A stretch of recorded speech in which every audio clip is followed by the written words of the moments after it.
On se trouve là au pied du château d'eau, enfin du moins au pied du temple des eaux.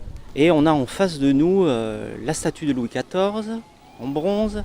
Et derrière lui, dans l'axe, l'Arc de Triomphe, lui aussi construit en son honneur, avec l'axe royal qui est la rue Foch. Et si on tourne le regard vers la gauche, on observe d'abord des platanes taillés à la française, bien carrés, la cathédrale Saint-Pierre. Puis si on tourne encore le regard vers la gauche, on aperçoit les beaux et grands arbres très diversifiés du Jardin des Plantes, construit à la fin du XVIe par M. Richer de Belleval, sous le règne d'Henri IV. On continue encore pour arriver jusqu'au pic Saint-Loup, qui culmine à peu près 680 mètres d'altitude et qui est séparé de nous à vol d'oiseau d'une vingtaine de kilomètres.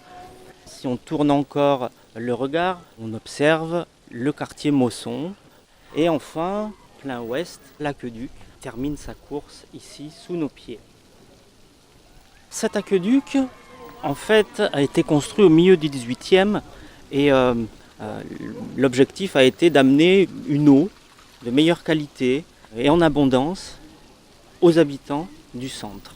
Donc les États généraux du Languedoc, les autorités de l'époque, ont fait appel à un gars du pays, M. Henri Pitot, de l'Académie des sciences, et il a trouvé en fait une source à environ 13 km d'ici, qui était la source du Boulidou à Saint-Clément-de-Rivière. Il s'est dit que c'était possible de l'amener jusque sur cette colline du Pérou, la plus haute de la ville. Elle culmine à 52 mètres par rapport au niveau de la mer. Alors l'aqueduc, c'est quoi ? C'est une canalisation, c'est une rigole. On a 12,5 km en souterrain et 1,3 km en surélevé.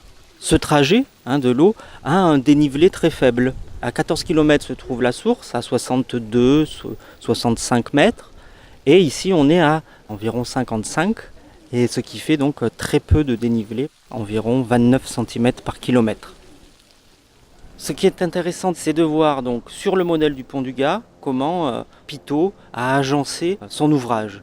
Une première rangée en bas de grandes arches, 53 au total, et au-dessus 3 fois plus de petites.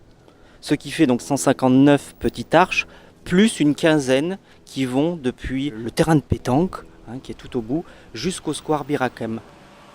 Alors il faut savoir qu'au début, quand l'aqueduc a été inauguré, en 1765, il n'y avait pas le temple des eaux. Il a été construit un peu plus tard, entre 1767 et 1774, par les architectes Giral et Donat, et il a eu pour fonction d'embellir ce réservoir qu'il y avait en dessous.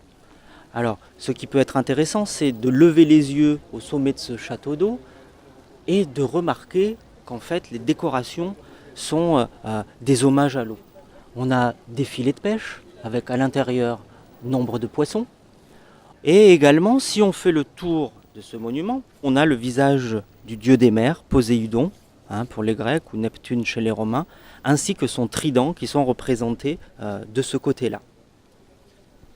Si on s'approche un peu plus de la pierre, j'allais dire, là où l'aqueduc arrive au milieu de 4 colonnes crénelées, et lorsqu'on regarde derrière les colonnes de droite, on remarque certaines marques de tâcherons, c'est-à-dire les personnes qui ont contribué à sa construction.